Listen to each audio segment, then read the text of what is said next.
Assalamualaikum warahmatullahi wabarakatuh. Saya Iwani Nur Hadirah binti Muhammad Bazlan 054845.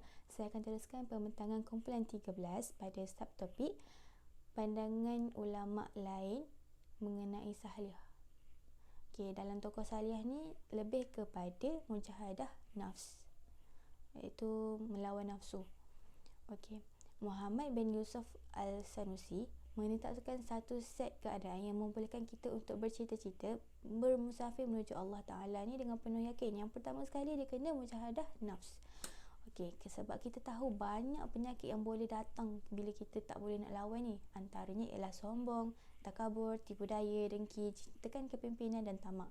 Dan bila kita dah capai salah satu makam tu, kita boleh dituntut untuk memelihara anggota badan kita, dan akhirnya kita capailah makam redha dan sabar. Dan di sinilah nafs ni memurnikan dan meningkatkan dalam tahap kesempurnaan. Okey. Dan yang kedua, Ibnu Athaillah, haitsu ja'ala minha usuluban hayatina li tathhiri nufus ala hadi minal mukarram al akhlaq. Maksudnya kita dituntut dalam Islam untuk mendorong nafsu kita ni ke arah yang berakhlak mulia lah, supaya kita mendorong hati kita sepenuhnya ni kepada Allah Ta'ala.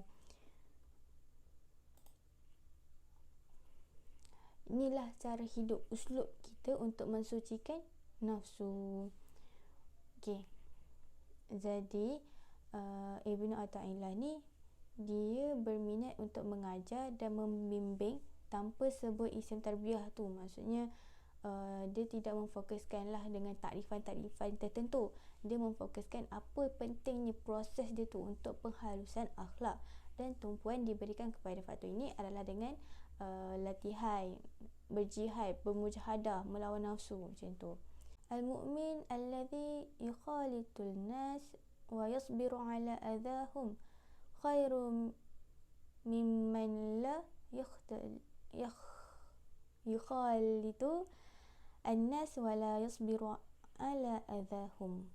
Jadi kebanyakan yang dipersalahkan adalah bila mana Ibnu Athaillah ni seruan dia untuk mengasingkan orang-orang yang maksiat itu berlebihan. Dia macam, kenapa nak asingkan? Macam tu. Sebab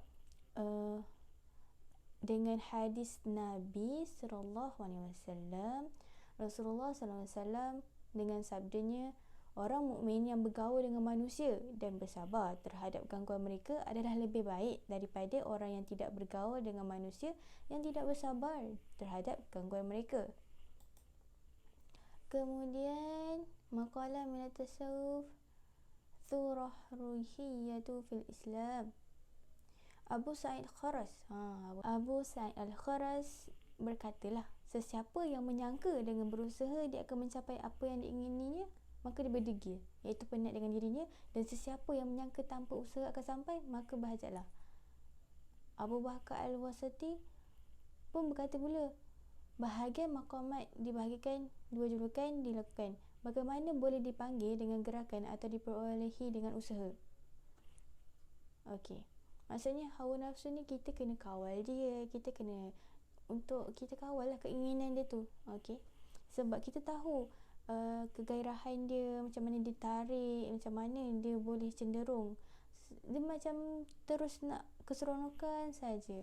Jadi dalam anggota badan, ia mungkin juga cenderung kepada keseronokan, bukan diri lah. Maksudnya macam keseronokan penguasaan, penindasan mula jadi kan, cinta, penampilan dan kebanggaan.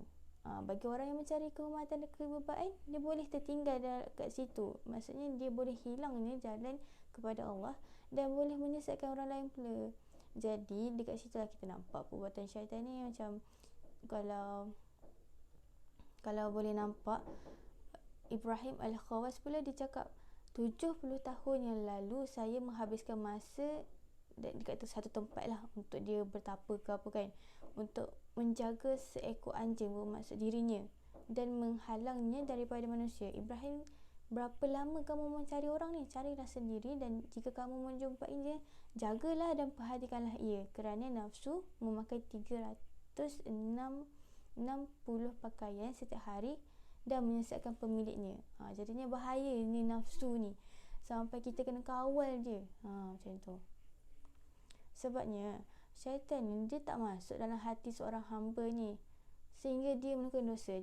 Jadi bila ada keinginan tu muncul, syaitan ni dia akan melemparkan ke hati sahabat dia. Ini adalah perkara was-was. Dan syaitan ni dia tak berkuasa ke atas hamba-hamba Allah yang dekat, kerana mereka tidak bertindak mengikut kehendak mereka.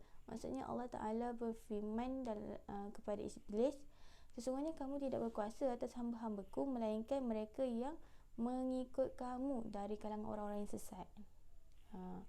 Al-Hujwiri berkata pula, nafsu bercampur dengan kulit Adam, maka sesiapa yang memilikinya adalah seorang raja, dan sesiapa yang mempunyai syahwat, maka ia adalah hamba kepada hamba lah, maksudnya. Al-Junaid pula ditanya tentang hubungan dengan Allah, dan dia berkata meninggalkan syahwat. Jadi kurnia terbesar yang Allah kurniakan kepada seorang hamba ni adalah dia memberi kuasa kepadanya dengan lawan hawa nafsunya sendiri tu. Sebab apa? Sebab lebih mudah bagi seseorang untuk menghancurkan gunung dengan kukunya daripada mengalahkan hawa nafsunya. Dan yang terakhir, maqalah minal mujahadah inda Sufiyah. Qala Imam Al-Barqawi rahimahullahu ta'ala, dia menyifatkanlah, maksudnya sepanjang masa kita kena lawan hawa nafsu ni. Sebab apa? Sebab ianya adalah barang dagangan seorang hamba dan modal kepada orang yang zuhud lah.